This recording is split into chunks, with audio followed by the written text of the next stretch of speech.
তো হ্যালো বন্ধুরা, এএলপি দাদা চ্যানেলে সবাইকে স্বাগত জানাচ্ছি।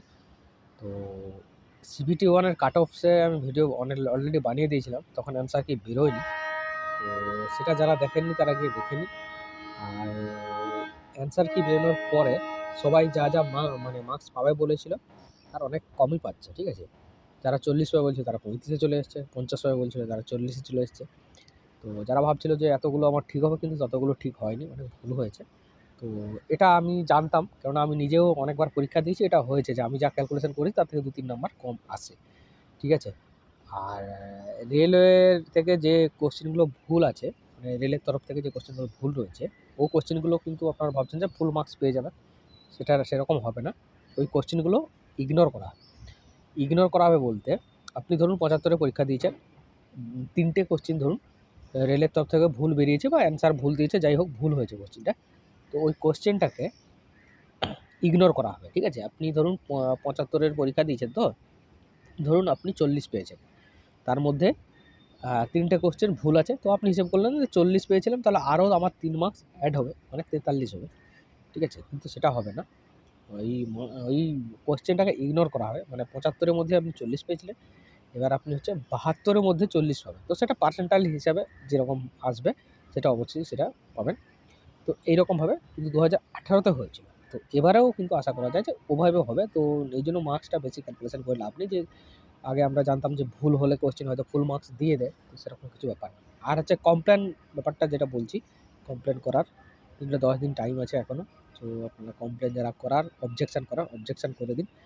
এবার একটা কোশ্চেনের উপরে ধরুন অল ইন্ডিয়াতে যদি সবাই যদি কমপ্লেন করে, সেটা যা ইফেক্ট হবে, আর অনলি একজন যদি কমপ্লেন করে ওই কোশ্চেনের উপরে, একই এফেক্ট হবে, ঠিক আছে। বেকার 50 টাকা খরচ করার আমার মনে হয় কোনো দরকার হবে না। আর যাদের মনে হয় যে একদম টাইটাই মার্কস আছে, অনেকটা ডাউনে নিচের দিকে মার্কস আছে, কম মার্কস পেয়েছেন, 1-2 নম্বর যাদের কাছে খুব ভ্যারি করছে, তো তারা কমপ্লেন করতে পারেন। আর যাদের 40-এর উপরে মার্কস আছে ধরুন, বা 35-এর উপর 40-এর উপর মার্কস রয়েছে, তো তাদের কমপ্লেনটা কিচ্ছু দরকার নেই। কেননা এই যে মার্কসটা, এটা কিন্তু আপনার শুধুমাত্র পাস করার জন্য। এটা কিন্তু বেশি মার্কস পেলে 2-4 নম্বর মার্কস বাড়ালে যে কিছু ফায়দা হবে সেরকম কিছু না। বেকার 50 টাকা দিয়ে আপনি করতে যাবেন কেন, ঠিক আছে।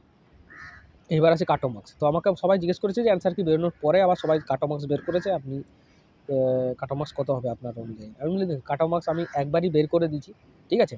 সেটা অ্যান্সার কি বেরোনোর আগে, পরীক্ষার পরেই আমি কাট অফ মার্কস দিয়ে দিয়েছি। তো ওই কাট অফ মার্কসই থাকবে। আমি 10 বার ধরে কাট অফ মার্কস বের করবো না, কারণ আমি জানি, আমি নিজেও পরীক্ষা দিয়েছি। তো কোশ্চেন সবাই বলে যে এত পেয়ে যাবো, অত পেয়ে যাবো, কিন্তু আলটিমেট যখন রেজাল্ট আসে তখন অনেক কম পার্সেন্টেজ আসে। আর সবাই অনেক বড় বড় ইউটিউবার দেখলাম যে কেউ 10,000 লোকের রিভিউ নিয়ে বানিয়েছে, কেউ 1 লাখ 2 লাখ লোকের রিভিউ নিয়ে বানিয়েছে। ভালো কথা, ওদের ম্যাথটাও ঠিক আছে, মানে যে ক্যালকুলেশন করেছে সেটা ঠিক আছে।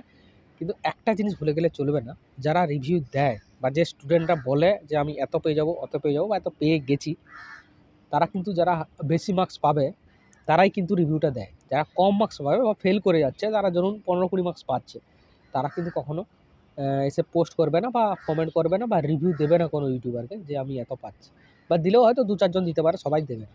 তো সেই হিসাবে যে পার্সেন্টেজটা ওরা বের করেছে যে এতজন এত পাবে বলেছে, এত 50% লোক 40-এর উপরে পাবে বলছে, 30% লোক 40-এর নিচে পাবে বলছে। তো এই ব্যাপারটা, এই যে ক্যালকুলেশনটা 30% মানে যারা কমেন্ট করেছে তাদের মধ্যে, ঠিক আছে, যারা রিভিউ দিয়েছে তাদের মধ্যে, এরকম নয় যে সবার মধ্যে। সবাই তো অনেস্টলি সবাই এসে দেবে না, ঠিক আছে। তো সেই জন্য দেখুন, কাট অফ মার্কসের ভিডিও আমি আর নতুন করে কিছু বানাচ্ছি না, যেটা আমি বলে দিয়েছি সেটাই থাকবে, ঠিক আছে। এবং রেজাল্টটাও দেখে নেবেন, ওটাই হবে। আর খুব তাড়াতাড়ি কিন্তু রেজাল্টও আসতে চলেছে, ঠিক আছে, খুব তাড়াতাড়ি রেজাল্টও আসতে চলেছে। তারপর খুব তাড়াতাড়ি কিন্তু সিবিটি 2 এর এক্সামের প্রিপারেশান এখন শুরু হয়ে গেছে। টিসিএস থেকে মানে শুরু করে দিয়েছে ওরা অলরেডি। তো সেই জন্য বলছি সবাই প্রিপেয়ার হয়ে যান। আর আমার কাছ থেকে যারা নোটস নিয়েছিলেন সিবিটি 1-এ, 2-3 জনের আমি রিভিউ পাইনি, নাহলে প্রায় সবাই পাস করে গেছে, মানে পাস করে যাবে, ওদের জাস্ট কোর্স হলো, সবাই পাস করে যাবে। আর সিবিটি 2-র যারা নোটস আমার কাছ থেকে নিয়েছেন, পড়াশোনা শুরু করে দিন। আর যারা 2-1 জন আরও নোটস নেবেন ভাবছেন, নোটস নেওয়ার থাকলে অলরেডি নিয়ে শুরু করে দিন, ঠিক আছে। কেননা সিবিটি 2-তে কিন্তু টাফ, কম্পিটিশানটা যথেষ্ট টাফ হবে। এটা তো জেনারেল একটা মানে প্রিলিমিনারি ছিল। মেইন কিন্তু সিবিটি 2 পার্ট এ সেকশান যেটা, ঠিক আছে, সিবিটি 2 পার্ট এ সেকশান। তো ওটা আপনারা শুরু করে দিন। ওটার উপরে কিন্তু অনেক কিছু নির্ভর করে রয়েছে। ওটা 1 বা হাফ নাম্বার পয়েন্ট 2-3 নাম্বারও কিন্তু বিশাল ভ্যারি করে, মানে বিশাল ভ্যালু রাখে, ঠিক আছে? তো চলুন এইটা বলার ছিল। আর কাট মার্কস নিয়ে আমাকে কেউ কমেন্টেও জিজ্ঞেস করবে না, বা আমাকে অনেকেই জিজ্ঞেস করছে কি এত মার্কস আছে আমার হবে কি হবে না, হবে কি হবে না। তো দেখুন ওইসব ভাবনা চিন্তা না করে আপনি সিবিটি 2 এর জন্য পড়াশোনা অলরেডি শুরু করে দিন। তাতে আপনারই সুবিধা হবে, ঠিক আছে? কেননা আপনি যদি সিবিটি 1 এ যাই হোক করে 10 এ 2 এ পাসও করে যান, সিবিটি 2 তে কিন্তু আটকে যাবেন, ঠিক আছে? তো চলুন বাই, বাই। নেক্সট ভিডিওতে অন্য কিছু নিয়ে ডিসকাস করছি।